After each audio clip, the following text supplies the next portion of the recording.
الحمد لله الحمد لله رب العالمين.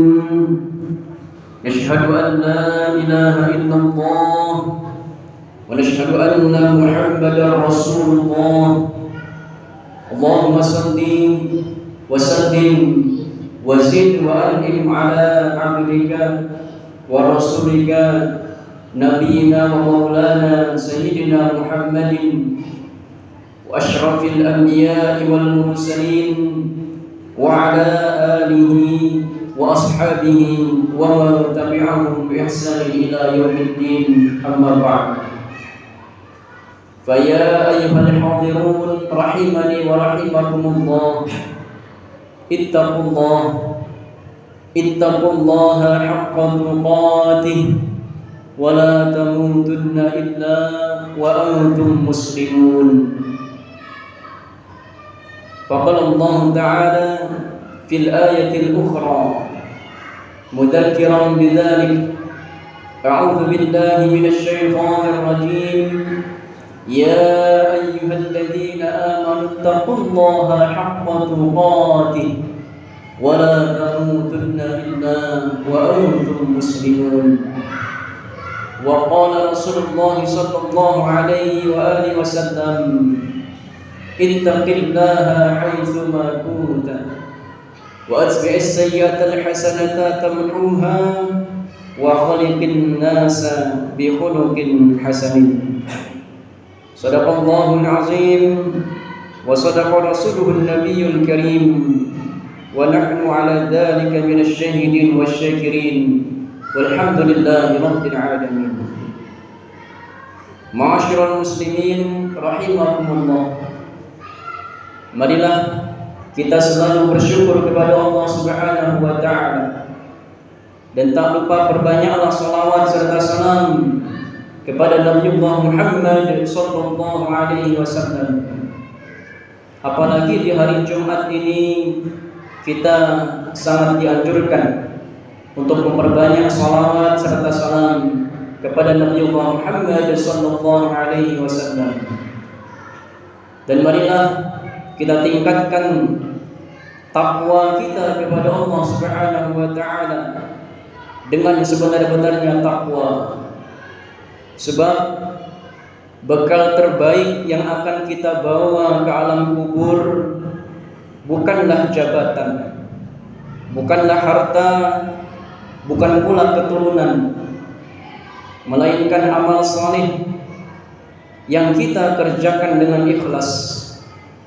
Jabatan, harta, atau keturunan bisa menjadi amal soleh jika kita niatkan untuk ibadah dan digunakan di jalan yang benar dan amanah. Allah Ta'ala berfirman yang tercantum dalam Quran surat Asy-Syu'ara ayat 88 sampai 89 yang berbunyi: A'udzu billahi minasyaitonir rajim. Yauma la yanfa'u malun wala banun illa man atallaha biqalbin salim. Pada hari ketika harta dan anak-anak tidak lagi bermanfaat kecuali orang yang datang kepada Allah dengan hati yang bersih. Hadirin rahimakumullah, ada sebuah kisah nyata yang cukup bisa memberikan pelajaran bagi kita dari Saudi. Dikisahkan ada seorang lelaki yang Allah anugerahkan kekayaan yang luar biasa. Kalau dihitung dengan nilai rupiah, kita konversikan ke nilai rupiah, maka harta yang ia tinggalkan mencapai puluhan miliar rupiah. Namun sayangnya, sepanjang hidupnya ia terlalu sibuk mengejar bisnis, sampai-sampai ia tidak sempat menikah.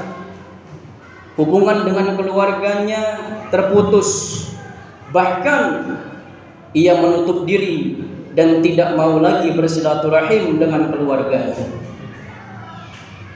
Suatu hari ia meninggal dunia. karena tidak diketahui siapa ahli warisnya, karena orang tuanya telah wafat, paman-pamannya telah meninggal, dan seluruh kerabatnya sudah tiada. Sehingga pada saat itu pengadilan di Saudi menahan seluruh hartanya dan melakukan pencarian. Setelah ditelusuri cukup lama, ternyata hanya ada 3 orang ahli waris yang masih hidup, dan mereka pun adalah sepupu-sepupunya yang sangat jauh, dan keadaan mereka miskin. Kemudian mereka bertiga dipanggil ke pengadilan. Dengan rasa takut mereka bertanya, "Wahai Pak Hakim, apakah kami melakukan pelanggaran hingga dipanggil ke pengadilan ini?" Maka pihak pengadilan menjawab, "Tidak. Kami ingin mengabarkan bahwa saudara kalian telah meninggal dunia, dan kalianlah satu-satunya ahli waris yang tersisa." Maka mereka terkejut dan mereka berkata, "Benar, dia memang saudara kami. Tetapi ketika hidup, dia tidak pernah membantu kami, tidak pernah bersilaturahim kepada kami. Bahkan kami pun tidak tahu kalau dia meninggal dunia." Setelah semua administrasi selesai, mereka sepupu-sepupunya jauh itu menerima harta yang sangat besar. Kemudian pihak pengadilan memberi nasihat pada mereka bertiga, "Sekarang kalian menjadi kaya tanpa bersusah payah. Tidakkah kalian ingin bersedekah atas nama mayit? Bangunkan sebuah masjid agar menjadi amal jariah bagi mayit." Namun jawaban sepupu-sepupunya ini sungguh mengejutkan. Yang pertama berkata, "Saya punya banyak hutang.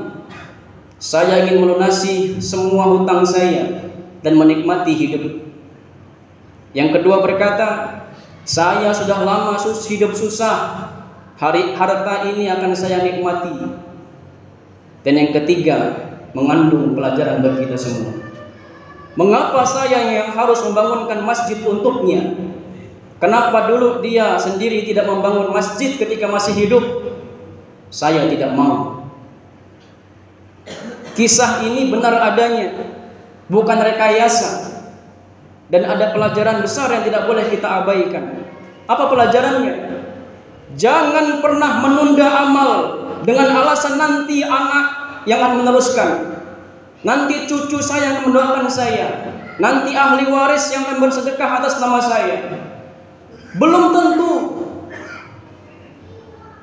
Rasulullah SAW bersabda, "Idza mata ibnu Adam inqata'a 'amaluhu illa min thalath, shadaqatin jariyah, aw ilmin yuntafa'u bih, aw waladin salihin yad'u lah." Apabila anak Adam meninggal dunia, maka terputuslah amalnya kecuali 3 perkara: sedekah jariyah, ilmu yang bermanfaat, dan anak saleh yang mendoakannya. Hadis riwayat Muslim. Sedekah jariyah itu kita sendiri yang mengusahakannya ketika masih hidup. Ilmu yang manfaat itu ketika kita hiduplah, ketika kita sempat menyebarkannya. Sedangkan anak yang saleh yang mendoakan, apakah kita yakin anak-anak kita kelak akan selalu mendoakan kita? Kisah tadi disampaikan bukan berarti Islam melarang seseorang memiliki harta atau meninggalkan harta warisan. Bukan demikian. Bahkan di dalam Islam ada ilmu khusus untuk membahas tentang warisan, yaitu ilmu faraid.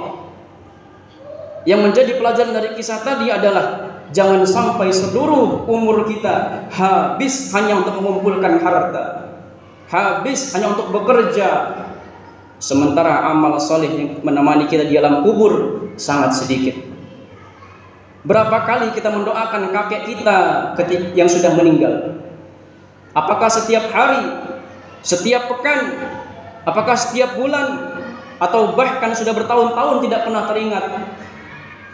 Berapa kali kita bersedekah atas nama orang tua kita yang sudah meninggal, atas nama kakek nenek kita, Kalau kita sendiri saja sering lupa kepada mereka, lalu mengapa kita begitu yakin bahwa kelak nanti anak cucu kita tidak akan lupa kepada kita? Allah mengingatkan, wa an laisa lil insani illa ma sa'a, dan bahwa manusia tidak akan memperoleh selain apa yang telah diusahakannya. Maka selama kita masih diberi umur, berbuat baiklah. Lakukan apa yang kita mampu. Kalau kita punya harta, wakaf jika kita mampu. Tunaikan zakat. Zakat tidak hanya di bulan puasa saja, tapi di bulan-bulan ini pun ketika harta kita sudah mencapai nisab, wajib kita mengeluarkannya. Perbanyak bantu orang, perbanyak bangun masjid, pesantren, bantu orang-orang yang belajar Al-Quran, perbanyak amal soleh yang terus mengalir ketika kita sudah tiada di dunia ini. Jangan menunggu nanti, karena nanti belum tentu datang. Dunia ini sangat singkat. Dunia yang tempat kita singgah. Rasulullah bersabda, jadilah engkau di dunia seperti orang asing atau seorang musafir. Orang yang cerdas bukanlah orang yang paling banyak hartanya, tetapi mereka yang menggunakan hartanya untuk beribadah kepada Allah Subhanahu wa taala. Mudah-mudahan kita termasuk di dalamnya. Barakallahu lakum fil Qur'anil azim wa nafa'ani wa iyyakum bima fihi minal ayati wa dzikril hakim wa taqabbal minni wa minkum tilawatahu innahu huwas samiul alim. Aqulu qawli hadha wa astaghfirullahal azim li wa lakum wa lisairil muslimina wal muslimat wal mu'minina wal mu'minat fastaghfiruhu innahu huwal ghafurur rahim.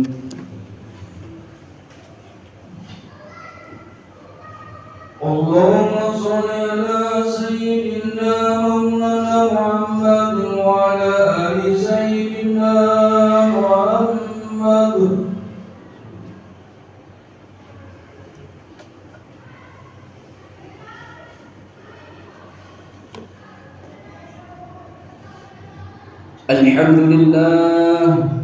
الحمد لله الذي أمرنا بالاتحاد والاعتصام بحبل الله المتين. نشهد أن لا إله إلا الله إياه نعبد وإياه نستعين، ونشهد أن محمدا عبده ورسوله المبعوث رحمة للعالمين. اللهم صل وسلم على رسولك محمد وعلى آله وأصحابه أجمعين. فيا عباد الله اتقوا الله ما استطعتم وسارعوا إلى مغفرة رب الغفور الرحيم. إن الله وملائكته يصلون على النبي يا أيها الذين آمنوا صلوا عليه وسلموا تسليما. اللهم صل وسلم وبارك على محمد وعلى آل محمد كما صليت وسلمت وباركت على إبراهيم وعلى آل إبراهيم إنك حميد مجيد.